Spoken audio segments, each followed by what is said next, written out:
Hello everybody, this is your boy Raiderdamus. This will be my first of many videos in this channel.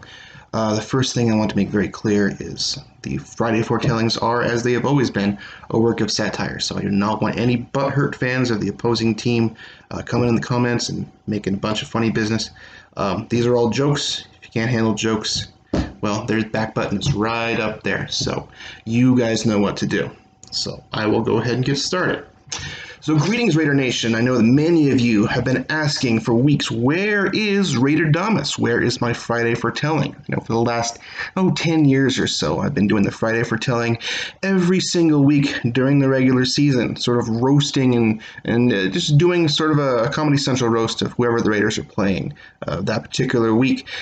And it's been funny. It's been a little mean sometimes, but that's just how roasts go. If you've watch any of these roasts of the celebrities on Comedy Central or what have you, or even on YouTube, they can get a little nasty sometimes, and that's okay. We can handle that here. We're all grown-ups. We're all adults. My last job at SB Nation, sometimes they would get a little bit on the edgy side, and that's just what I do. That's my personality. That's sort of how I am. That's how I write. I only know how to do two things: write and be funny, and that's just sort of my personality.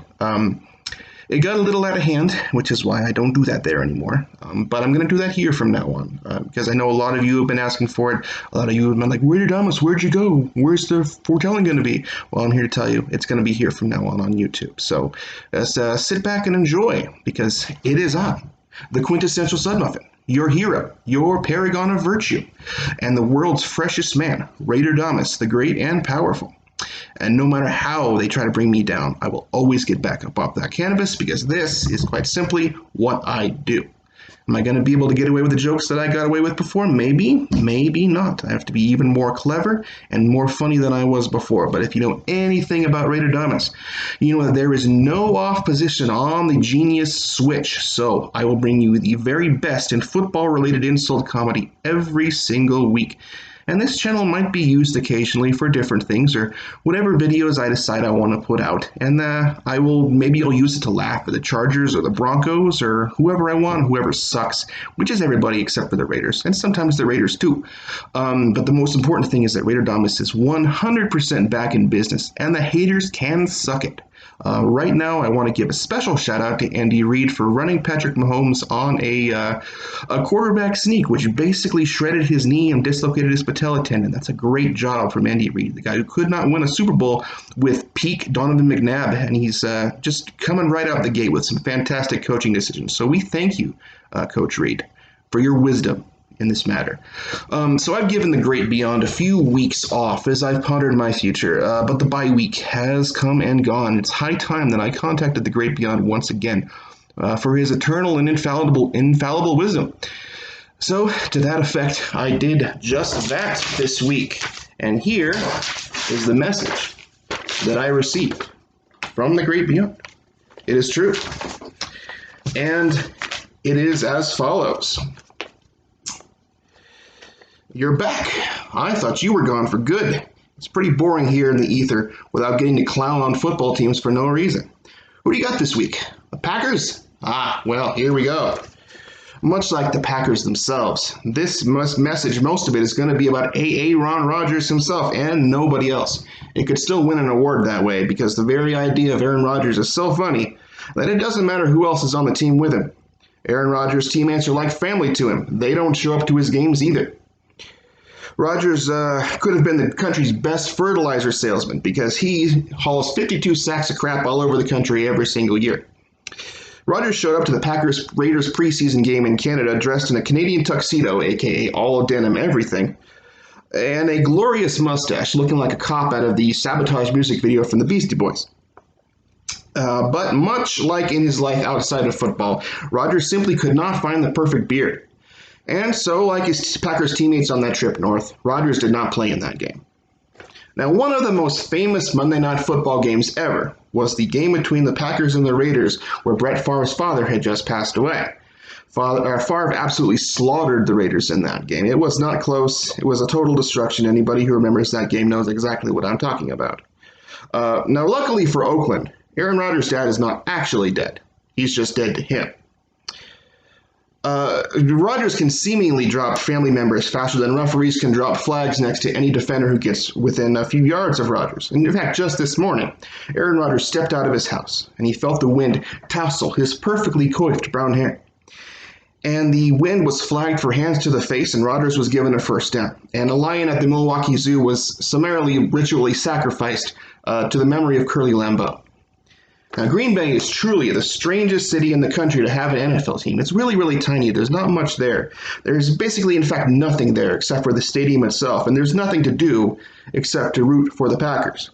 But during Packers games, the city is eerily quiet because the residents have shut off their CPAP machines long enough that they can go watch the game at the stadium or watch it on TV at home or at a bar somewhere. The cheese hats worn by the Packers faithful are not actually hats. It's just that those fans have been sedentary for so long that cheese has grown out of the top of their heads like a fungus. Diabetes is not just a disease, folks, it's a way of life. Now, one watches Packers games periodically, and they can see how bad the Packers are without Aaron Rodgers, but simultaneously they can also see how shamefully the Packers are wasting the great career of Aaron Rodgers.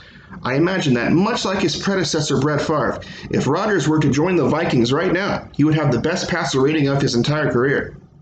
This message has been going pretty good so far, but just like the Packers, there's a great chance it's going to totally fall apart at the end.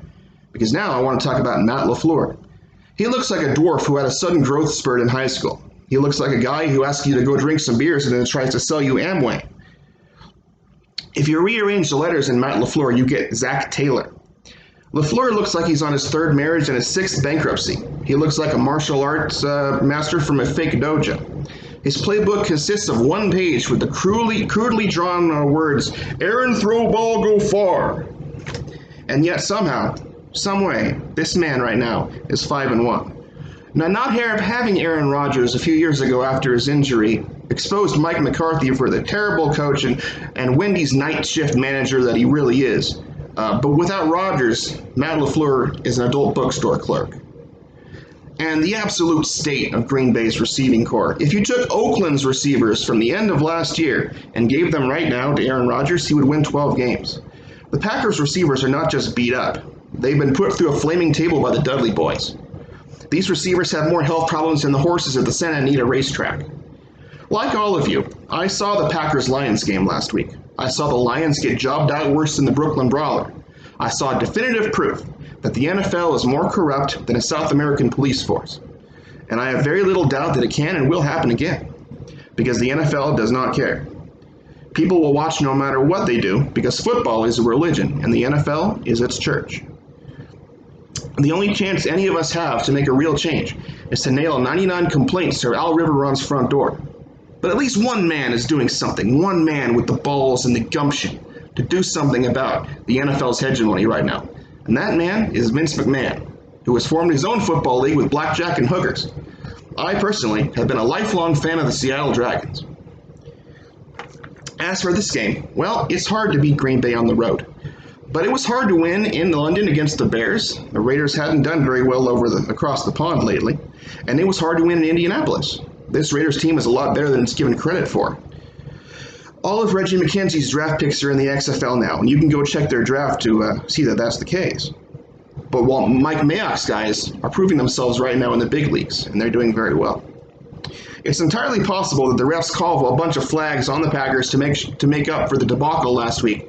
But it's also equally possible that the game is very tight, and Rodgers leads the Packers down the field for a last-second score and a win.